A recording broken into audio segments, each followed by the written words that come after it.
యాడికి క్రైస్తవ కూడిక గృహం సంఘ సభ్యులకు ప్రభు అయిన యేసుక్రీస్తు నామములో వందనములు. సహోదరులారా, సంఘ కార్యక్రమాలలో బుధవారము బైబిల్ పఠనం వెనుక మీ పనులు, ప్రయత్నములు, కార్యములు ముగించుకొని మీతో పాటు మీ పొరుగువారిని తీసుకొని రావలసిందిగా మనవి చేయొచ్చు. ఈ కూడికను ప్రార్థనచే ప్రారంభం చేసుకుందాం. ప్రార్థన.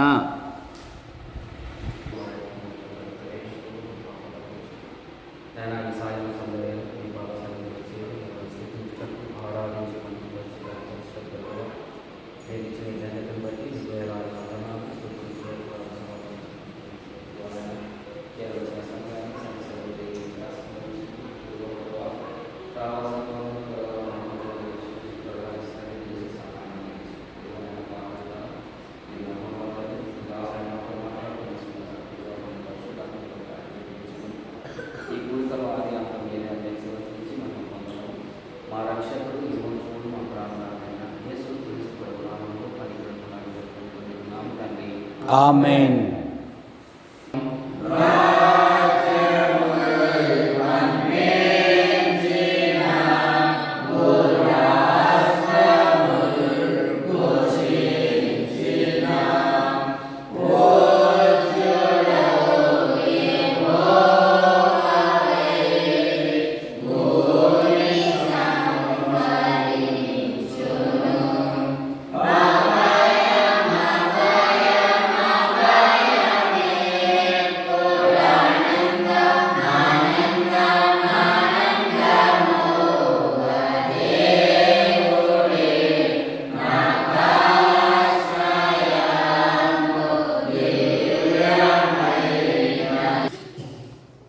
ఎహెజ్కేలు గ్రంథం 45వ అధ్యాయము.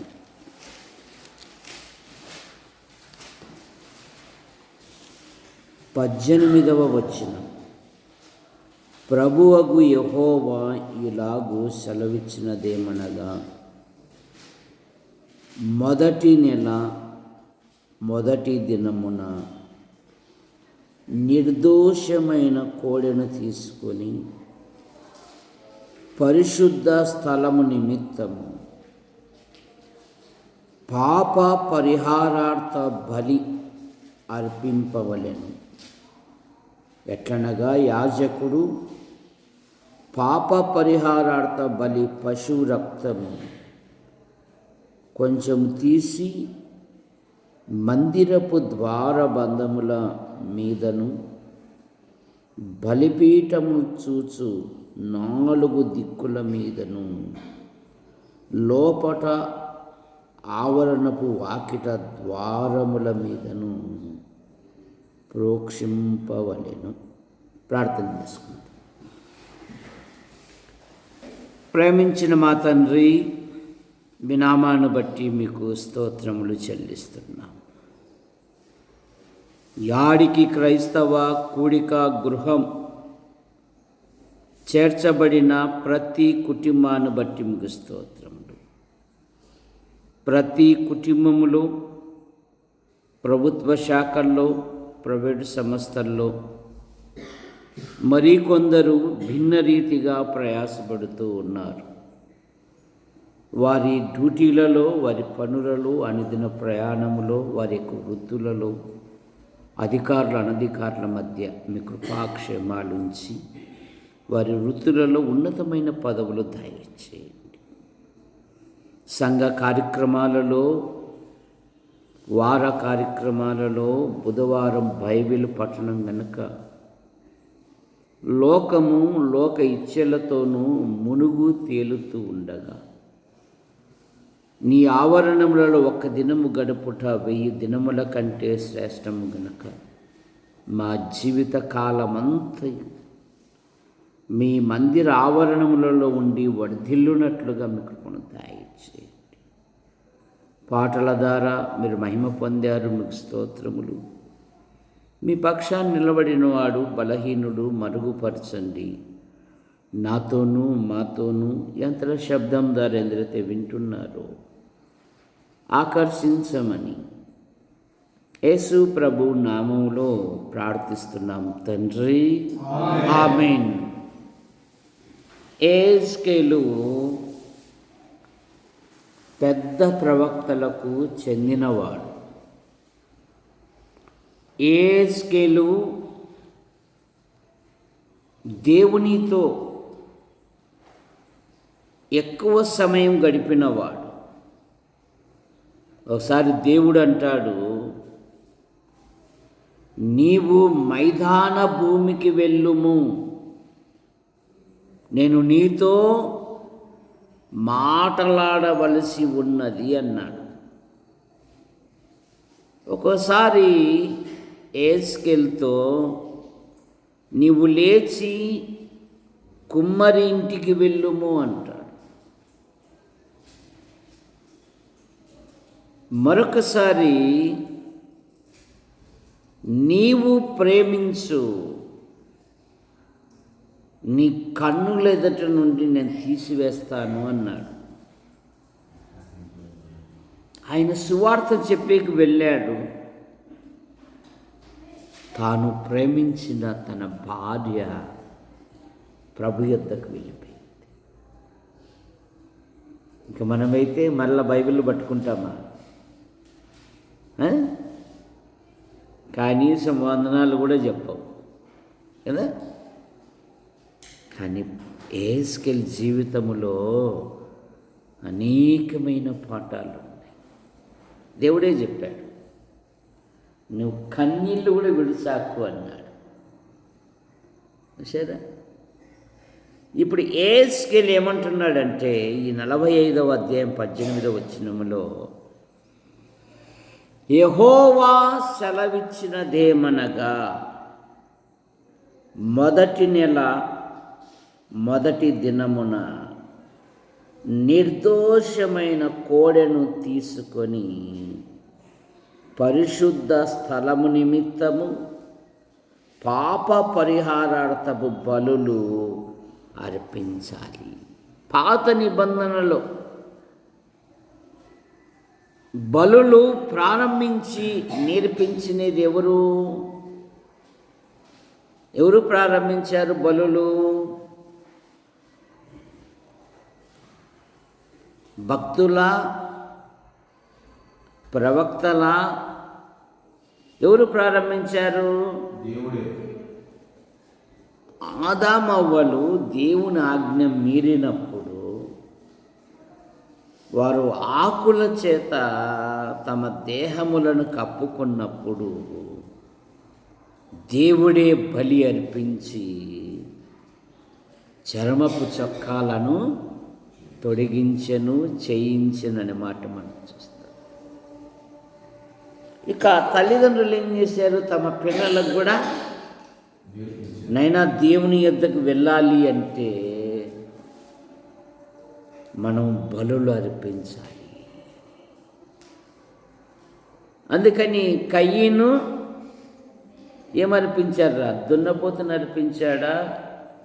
ఏమర్పించాడు కయ్యను? ఎద్దును అర్పించాడా? కృపమ్మ చెప్తాడు చూడు, ఏమర్పించాడు మా కయ్యను?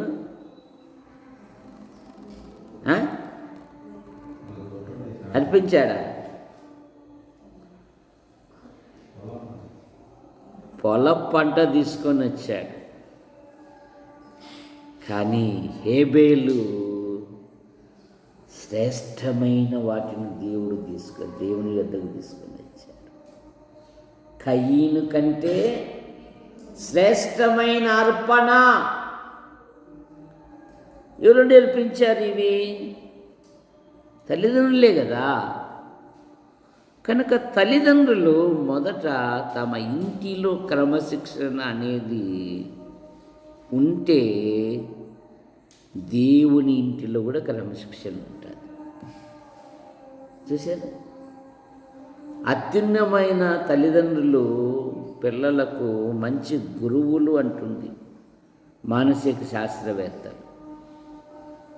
ఇక్కడ అల్లరి చేస్తున్నారంటే ఇంటిలో కూడా అల్లరి చేస్తున్నారు అని అర్థం. చూసారా? ఎందుకంటే బైబిల్ చెప్పింది కదా, నువ్వు దేవుని మందిరానికి వెళ్ళినప్పుడు నీ ప్రవర్తన విషయంలో జాగ్రత్తగా. చూసారా? అన్న ఎప్పుడు తెచ్చింది దేవుని దేవాలయమునకు సమూయేలును? పాలు మానిపిన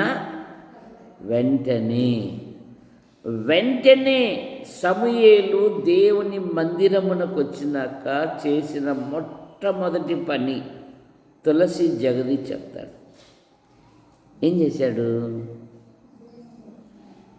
వాళ్ళ తమ్ముని మీద నింద రాకూడదని ఎంత ప్రేమసుడు రమణ కుమార్.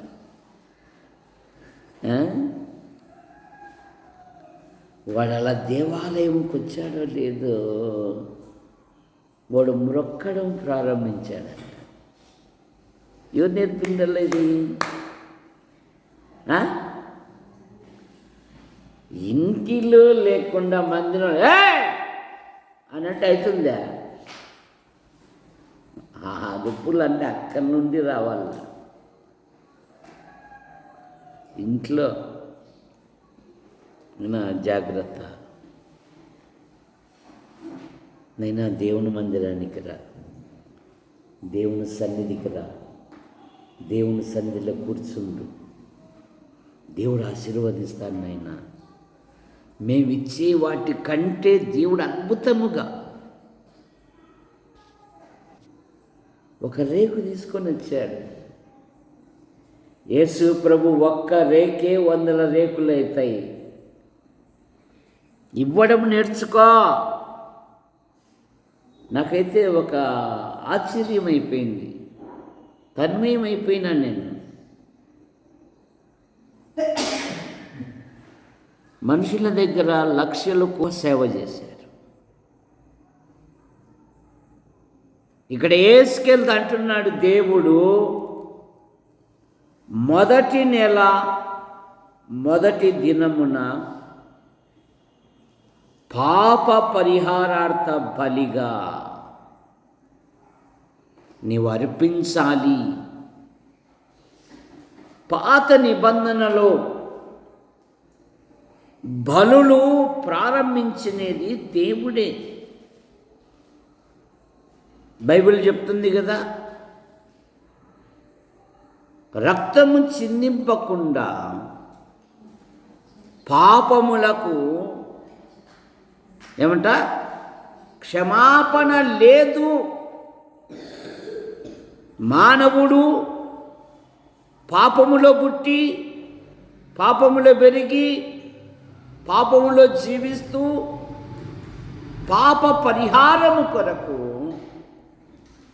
అనాది నుండి అనేకమైన ప్రయత్నములు చేయుచున్నాడు.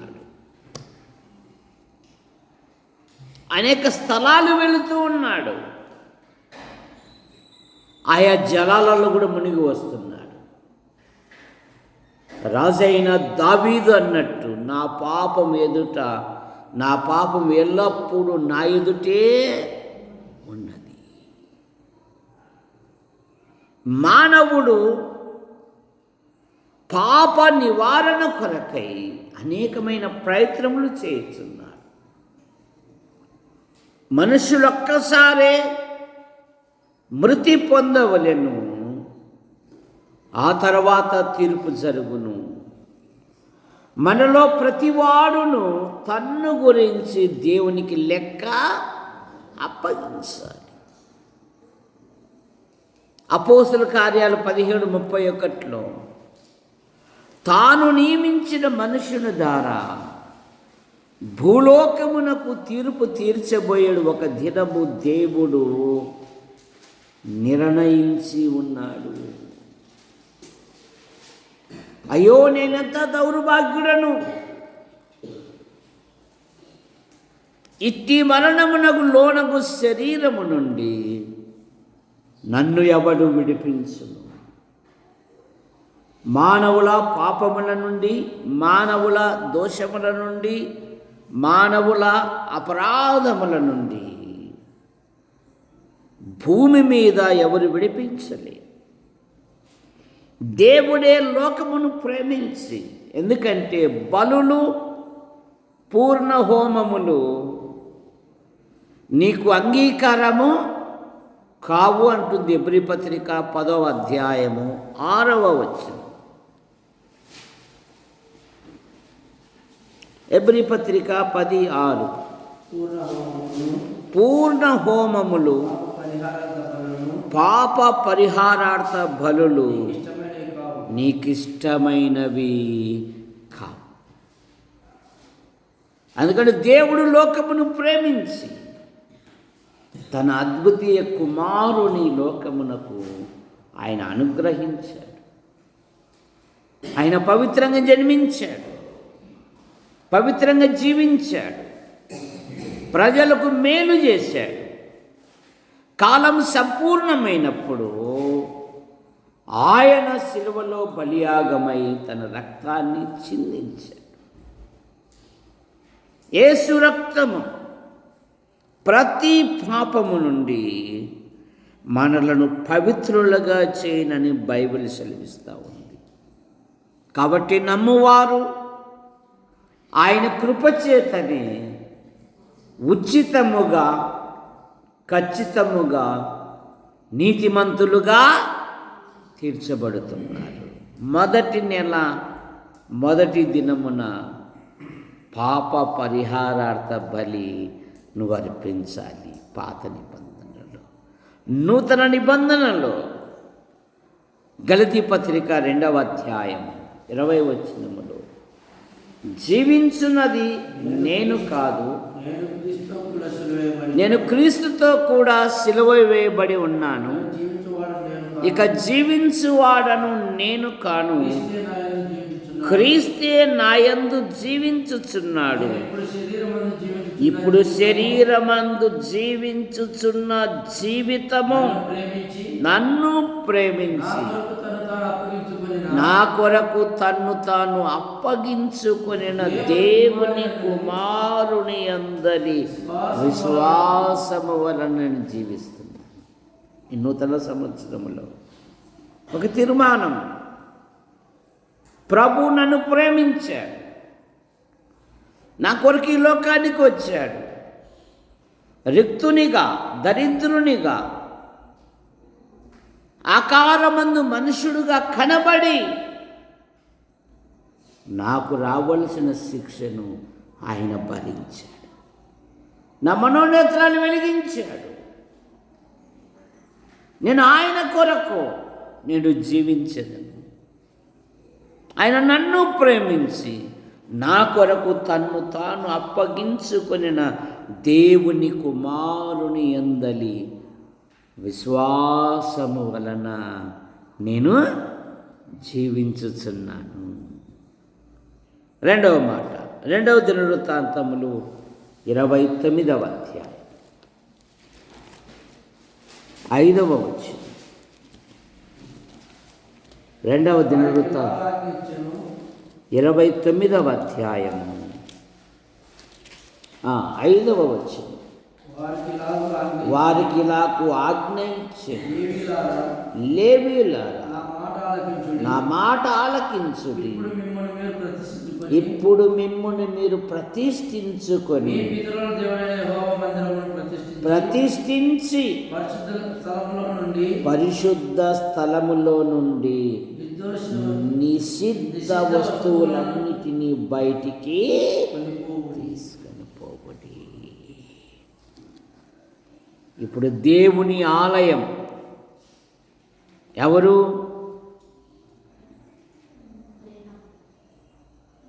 కట్టడమా? నీ హృదయమే దేవుని ఆలయం. నీ హృదయములో నిషిద్ధమైన వస్తువులను తీసివేయాలి. వారు మందిరమును శుభ్రం చేస్తూ ఉన్నారు. మందిరములో ఉన్న నిషిద్ధమైన వస్తువులను ఏం చేశారు? తీసివేశారు. నీ ఆధ్యాత్మిక జీవితములో, నా ఆధ్యాత్మిక జీవితములో హృదయములో నుండి ఏమొస్తాయంట? మార్కు సువార్త 7:24 అనుకుంటా, చూడండి.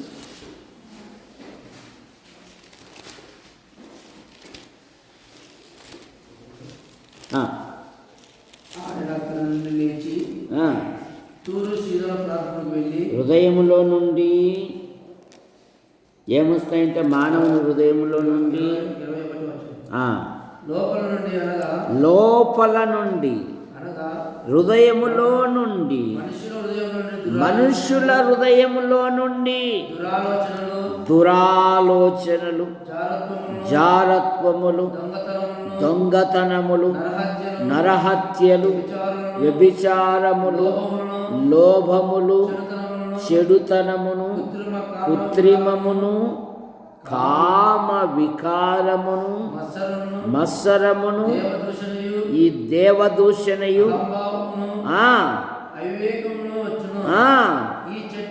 ఈ మంచివన్నీ లోపల నుండి బయలుదేరి, మంచివే చెడ్డవే, ఈ చెడ్డవన్నీ నీ జీవితాన్ని పాడు చేస్తుంది. పాత నిబంధనలో దేవాలయములో ఉన్న నిషిద్ధ వస్తువులు ఏ విధంగా తీసివేశారు. నీ హృదయములో ఏమున్నాయంట? హృదయములో నుండి అనగా మనుషుల హృదయములో నుండి దురాలోచనలు, మంచి ఆలోచనలు కాదు, చెడు ఆలోచనలు 26వ సంవత్సరంలో నీలో నాలో నుండి తీసేసుకోవాలి. దురాలోచనలు, జారత్వము, దొంగతనములు, నరహత్యలు, వ్యభిచారములను, లోభములను, చెడుతనము. కొందరికి హాని చేయందే నిద్ర రాదంట, కొందరిని చెడుపు చేయందే వారికి నిద్ర రాదంట. వారు మంచముని మీద పరుండి కూడా మోసపు క్రియలు ఆలోచిస్తారంట.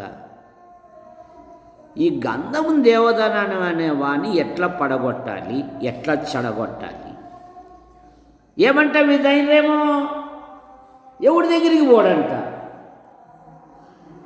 ఎవరిని చేయి చాపడంట. వాడు ఏ విధంగానైనాను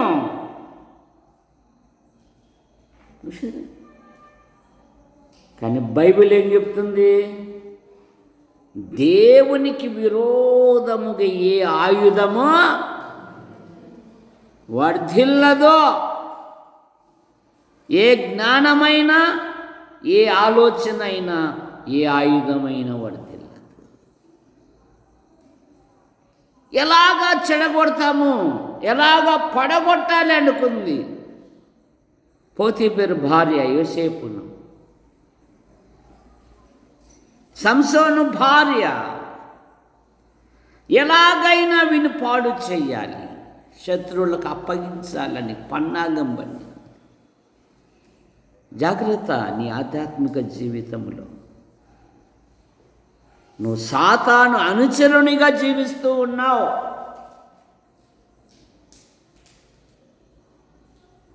పైకి గొర్రె చర్మమే కానీ లోపల తోడేలు స్వభావం. ఈ చెడ్డవన్నీ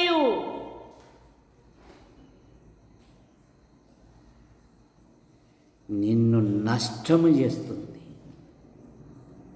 మనుషుని హృదయములో నుండి మత్సరములో, జాగ్రత్త ప్రియుడా, వారు దేవుని దేవాలయములో నుండి నిషిద్ధమైన వస్తువులు తీసివేశారు.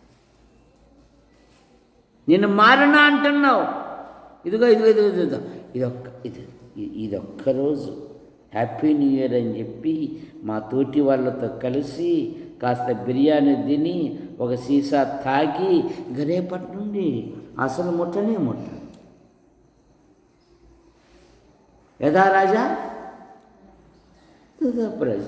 ఒక 2 నెలలు ఉంటాడేమో. పాట కూడా ఏం స్పీడ్ వస్తుందో. క్రొత్త ఏడు మొదలు పెట్టెను. మన బతుకు పాతదే, పాటేమో కొత్తది. మార్పు ఎక్కడా మతస్థుడా? ఇదేనా నీ జీవితం అంతా?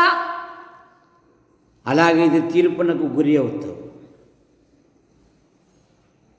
ఆ నరకములో అబ్రహాం అంటున్నాడు కదా ఆ ధనవంతునితో, నీవు నీ జీవిత కాలం అంతయు సుఖపడ్డావు, కానీ లాజరైతే శ్రమ అనుభవించాడు. నా కొరకు, నా నిమిత్తము, నా నామము కొరకు. యోబు నోటి మాటతో కూడా దేవుణ్ణి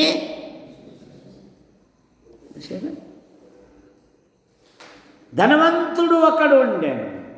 బైబిల్లో చెప్తుంది కదా, యేసు ప్రభు చెప్పాడు కదా, చక్కని తెల్లని వస్త్రాలు వేసి 3 పూటల బిర్యానీతో కాలం గడుపుతూ ఉన్నాడంట. బహుగా సుఖపడుతుండేనన్నమాట మనం చూస్తాం. నువ్వు ఇక్కడ సుఖపడితే అక్కడ నష్టాల పాలవుతావు. ఇక్కడ ప్రభు కొరకు శ్రమ పడితే లాజరు అయితే ఇక్కడ నెమ్మది పొందుతున్నాడు. అక్కడ నీకు నెమ్మది, ఇక్కడ కాదు. నెమ్మది ఎక్కడ? ఆయనతో పాటు ఆ పరిశుద్ధులందరిలో ఆయన ప్రశంసిస్తూ ఉంటే ఎంత గొప్ప దీవెనండి. ఇదిగో ఈ గంధం దేవదానం అనేవాడిని చూసారా? భూమికి 4 అడుగులు లేడు. వీరిని జయించడానికి వారి ఊర్లో ఓయమ్మ ఎన్ని బాధలో, ఎన్ని హింసలో, ఎన్ని పడుబాట్లు పడినాడో. కానీ వీడు ఒక్కసారి కూడా నా కొరకు, నాకేంది కర్మ అని లేదండి, నా కొరకు అలాగే నిలబడినాడండి.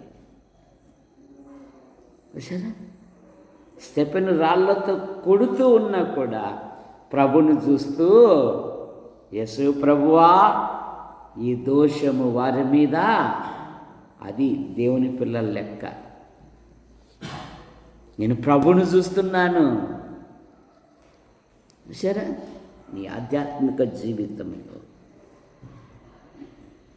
నీ హృదయం అనే దేవాలయములో దేవుని మహిమపరచు.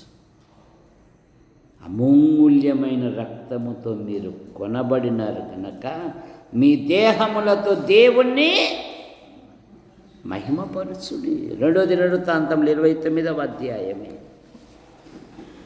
15వ వచనము.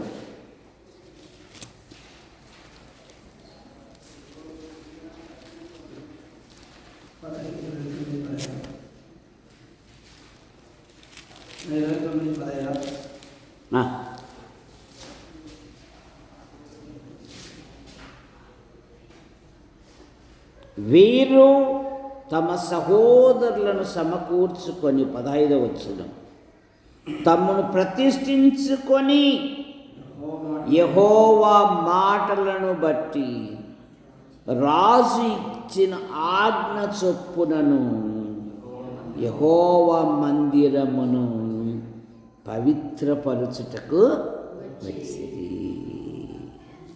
ఎప్పుడు పవిత్రపరిచారు?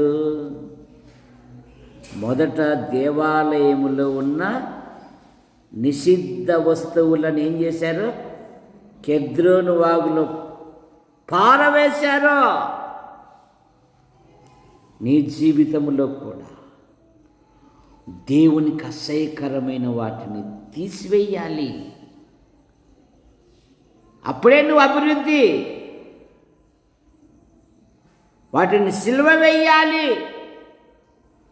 గలతీ పత్రిక 5వ అధ్యాయంలో చూడండి.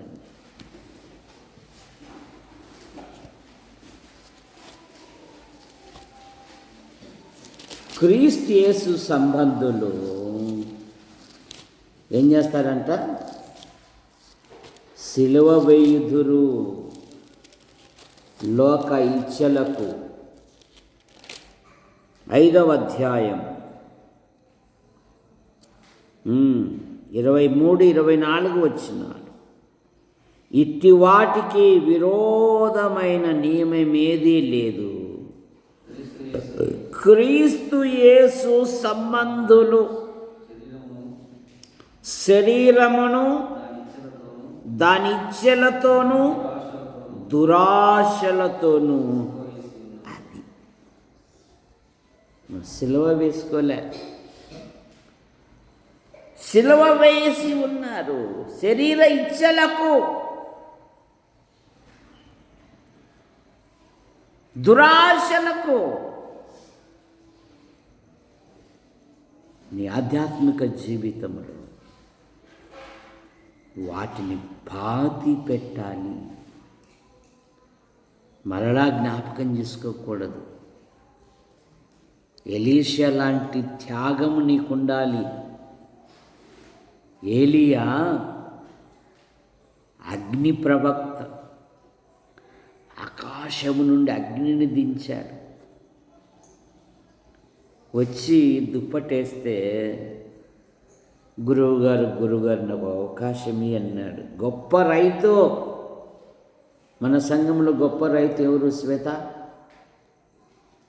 ఎవరు రైతు? మా మామ దొరసామి అంటుంది చూడు. సరే, ఆయన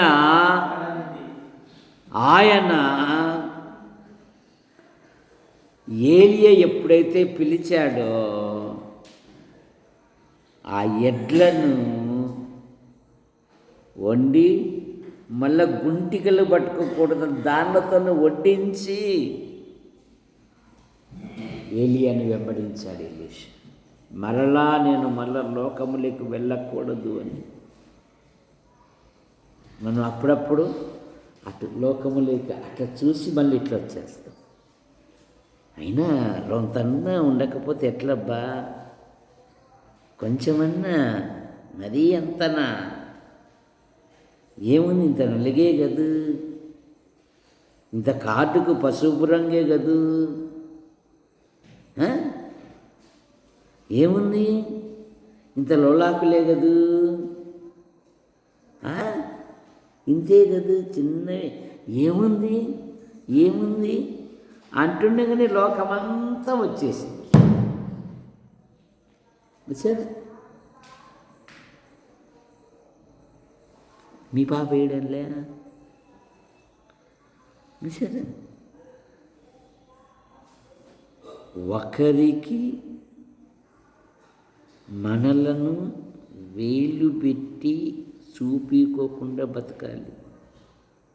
మా నాన్న తాగుడుబోతైనా ఒక మాట అనేవాడు, రే మనం ఏమి తిన్నాదో సమాజం చూడదు, కానీ సమాజంలో మనం ఉందాగా ఉండాలి.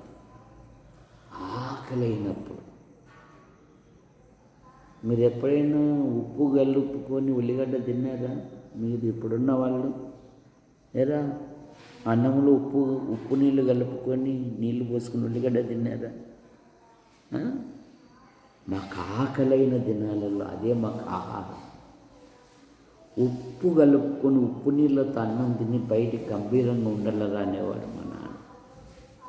సరే, సమాజములో ఎక్కడే కానీ నింద లేకుండా ఎప్పుడైతే జీవిస్తావో సమాజమే నిన్ను అందలం ఎక్కిస్తుంది. నువ్వు కోరుకోవాల్సిన పనిలే, నింద లేని జీవితం ఉండాలి, నిందింపబడే జీవితం కాదు ఉండాల్సిందేది, నింద లేని జీవితం. అదొక్కటి ఉంటే చాలు, దేవుడే నిన్ను ఉన్నతమైన స్థానానికి. కుటుంబానికి నింద తీసుకురాకూడదు. యవ్వన పిల్లలో వాడు వెనకాల ఉన్నాడు మావాడు, కుటుంబానికి నింద తీసుకురాకూడదు. చూసారా, వారు నిషిద్ధ వస్తువులను తీసివేసి యెహోవా మాట చొప్పున, రాజు ఆజ్ఞ చొప్పున. ఇక్కడ 2 మాటలు ఉన్నాయి. యెహోవా మాటలను బట్టి, దేవుని మాటను బట్టి నువ్వు ఎప్పుడైతే విధేయునివైతావో నీ జీవితంలో దేవుడు అద్భుతమైన కార్యాలు జరిగిస్తాడు. యెహోషువ, ప్రభువా, ఎరుకో వాళ్ళు తలుపులేశారు ప్రభు అని మోకరిల్లాడు. నువ్వేమో నేను మోషేకు తోడై ఉండునట్లు నీకు తోడై ఉంటానన్నావు. అడుగుపెట్టు ప్రతి స్థలము మీదగును అన్నావు. నీ ఎదుట ఏ మనుష్యుడు నిలవజాలడు అన్నావు. ఎరుకో ప్రజలు, దేవుని ప్రజలు రానివ్వకుండా తలుపులేసేసారు. ఏం చెప్పాడు దేవుడు?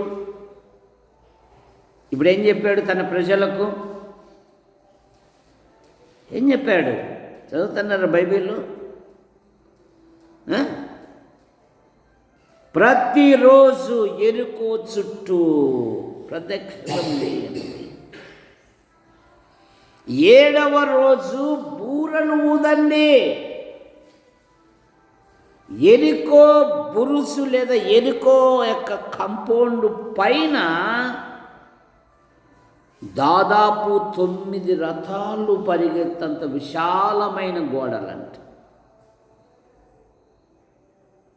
ఏం చేశారు దేవుని ప్రజలు? చెప్పు జగదీష్. సుత్తులతో కొట్టారా, బాణంతో కొట్టారా, లేకపోతే ఎట్లా చేశారు చెప్పు? ఎనుకలతో తొక్కిచ్చారు ఎరుకో గోడను. ఏం చేశారు? మూతేశారు. అదే ఏం చేశారు వాళ్ళు? చక్కగా జవాబు చెప్పాడండి.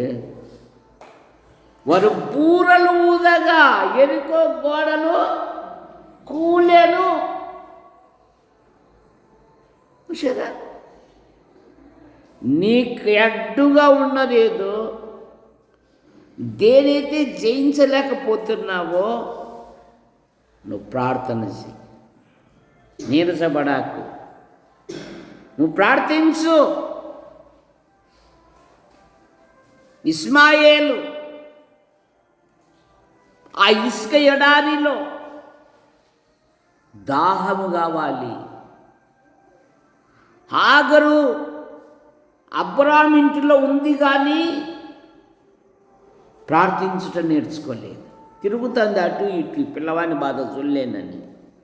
కానీ ఆ చిన్నవాడు గుక్క పెడుతూ ఉంటే ఆ చిన్నవాని మొర్ర దేవుడు విని ఒక నీళ్ళ తిత్తిని సిద్ధం చేశాడు. సమస్యల నుండి విశ్వాసి పారిపోవలసిన పని లేదు. నువ్వు ప్రార్థించు. ఎక్కడ సమస్య అక్కడి నీకు జవాబిస్తాడు దేవుడు. సంసోను జీవితంలో యుద్ధ రంగములో శత్రువుల మధ్య దాహం కావాలి. సంసోను తల్లిదండ్రులు గొప్ప ప్రార్థన పరులు కదా.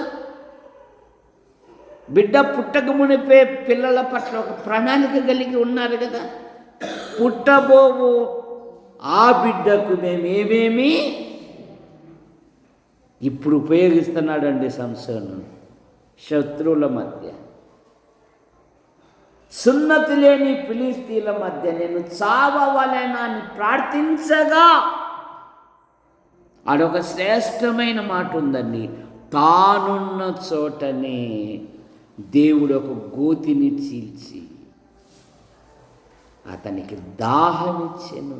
తానున్న చోటే, శత్రువుల మధ్యే ఆయన నీ అవసరాలు తీరుస్తాడు. కానీ నువ్వు ఆందోళన పడకూడదు, ప్రార్థన చేయాలి. ఏం చేయాలి?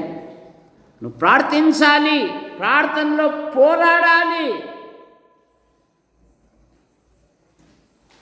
అద్భుతమైన సహాయం ఇచ్చాడు దేవుడు. ఇక యోహాను సువార్త 2వ అధ్యాయంలో యేసును ఆయన శిష్యులను వివాహమునకు పిలువబడ్డారు. ద్రాక్షరసం అయిపోయింది. వేటితో మధురముగా చేశాడు దొరైస్వామి? నిమ్మకాయ నీళ్లు తీసుకొచ్చాడా, టెంకాయ నీళ్లు తీసుకొచ్చాడా? ఏ నీళ్లు తెచ్చారు? రంగు నీళ్లు తెచ్చారంట. ఎవరిళ్ళు? రంగు నీళ్లు తెచ్చారు. ఆయన తన శిష్యులతో ఏమన్నాడంటే, అంచుల మట్టుకు నీళ్లతో, మనకి ఎడవ జ్ఞానం ఎక్కువ. ఏమి అసలే బిందె 10 రూపాయలు అంటుంది దారా మరియమ్మ. దానిలోనే ఇట్లనే అట్లంటే అయిపోతాయి కదా. వాళ్ళ అంచుల మట్టుకు ఎప్పుడైతే నింపారో నీళ్ళు ఏమైనాయి? మధురమైపోయినాయి. ఆయన మాట చొప్పున మనం చేస్తే మన జీవితాలు మధురమైతాయి. ఇదిగో లేవీలు యెహోవా మాటలను బట్టి, రాజు మాటలను బట్టి వారు మందిరమును ప్రతిష్ఠించిరి. యెహోవా మాటలను బట్టి. అది ముఖ్యం మనకు. లూకాసు సువార్త 5వ అధ్యాయంలో వారు వృత్తికి చేపలు పట్టువారు, రాత్రంతా ప్రయాసపడ్డారు, వారికి ఏమీ దొరకలేదు. ఇప్పుడు రక్షకుడు అంటున్నాడు, మీ వలలు లోతుగా. బోధకుడా అని మన తెలుగు బైబిల్లో ఉంది. ఇంగ్లీష్ బైబిల్లో మాస్టర్ అని ఉంది. మాస్టర్ అంటే యజమానుడా. రాత్రంతయు మేము శ్రమ పడుతీవి కానీ మాకేమయ్యో, ఆయనను ఇప్పుడు నీ మాట చొప్పున. లేవీలు యెహోవా మాటలను బట్టి, రాజు మాటను బట్టి, ఆయన శిష్యులు ఆయన మాటను బట్టి వలలు వేతుము అన్నప్పుడు వారి విస్తారమైన చేపలు పట్టారు. విశ్వాస జీవితంలో కూడా ఆయన అధికారము క్రింద నువ్వు ఉంటే చాలు, నీ జీవితము ఫలవంతమైన జీవితంగా మారుస్తాడు. సరే, నయమాను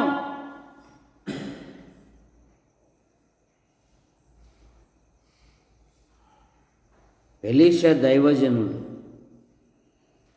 ఎన్నిసార్లు మనగమన్నాడు రాముగల్ల లేయ? 10 సార్ల, 12 సార్ల, 13 సార్ల? ఛాయిస్ నీదే. 3 సార్ల. తప్పట్లు కొట్టండి అయ్యా. 7 మార్లు అంతే. కుష్ఠరోగి దేహము పసిపిల్ల. దైవజనుడు చెప్పినట్టు చేస్తే మనం చేయమేది. దేవుని ప్రజలు ఇశ్రాయేలు కూడా చేయలేదు. ఎప్పుడు తిరుగుబాటి వాళ్ళ స్వభావం అంతా, వాళ్ళ ఆలోచనలంతా తిరుగుబాటి. సరే, 7 మార్లు మునుగు అన్నాడు. కుష్ఠరోగి శుద్ధుడయ్యాడండి. ఆయన మాట వింటే మరియా లోకపు అవమానాలు తట్టుకొనుటకు ఏమనింది? దూతతో, నీ మాట చొప్పున జరిగించు అని. ఎందుకంటే దేవదూత చెప్పింది, దేవుడు చెప్పిన ఏ మాటైనను అది వ్యర్థము కాదు, నిరర్థకము కాదు. అందుకని ప్రపంచములో మరియాను జ్ఞాపకము చేసుకుంటారు. నీ మాట చొప్పున నాకు కానిమ్ము. ఒక యవనస్తురాలు ఎన్నో నిందలు భరించింది, ఎన్నో అవమానాలు భరించింది. ఇప్పటికీ కదా లోకంలో మత ఛాందస్తులు సరే, యోహాను సువార్త 15వ అధ్యాయం 14వ వచనంలో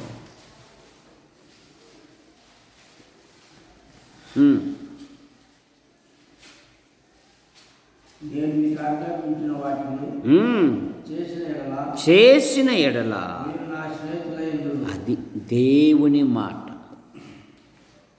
ఆజ్ఞాపించినట్టు చేసిన ఎడల మనం దేవుని ప్రార్థన చేస్తాం.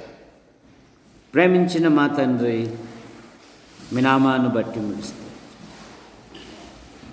యాడికి క్రైస్తవ కూడిక గృహం చేర్చబడిన ప్రతి కుటుంబాన్ని బట్టి ముగిస్తాం. ప్రతి కుటుంబములో ప్రతి విధమైన అవసరాలు మీరు తీర్చండి. యవనస్తుడు ఎన్ పాల్, ఆయన స్నేహితుడు CA పరీక్షలు రాస్తున్నారు. మంచి ఫలితాలతో పాస్ అవుటకు మీ కృపను దయచేయండి. సాత్రి చిట్టుబాబు వివాహము ఆశ్చర్యకరంగా జరుగుటకు సహాయం దయచేయండి. సాలేముల బాబు మరి నూతనముగా ఇల్లు ఓపెనింగు చక్కగా జరుగుటకు మీ కృపను దయచేయండి. ఈ నెల 28, 29 ధారా జెస్సి వివాహ విషయంలో ఆశ్చర్యకరంగా జరుగుటకు సహాయం దయచేయండి. వరుణి యొక్క బంధుమిత్రులు, వధువు యొక్క బంధుమిత్రులను దీవించండి. చక్కటి వాతావరణం దయచేయండి. రాకపోకల ప్రయాణం కూడా దీవించండి. వివాహ విషయంలో అద్భుతమైన సహాయము, ఇరువురికి కావలసిన ప్రతి విధమైన అవసరాలు కూడా మెడతీర్చండి.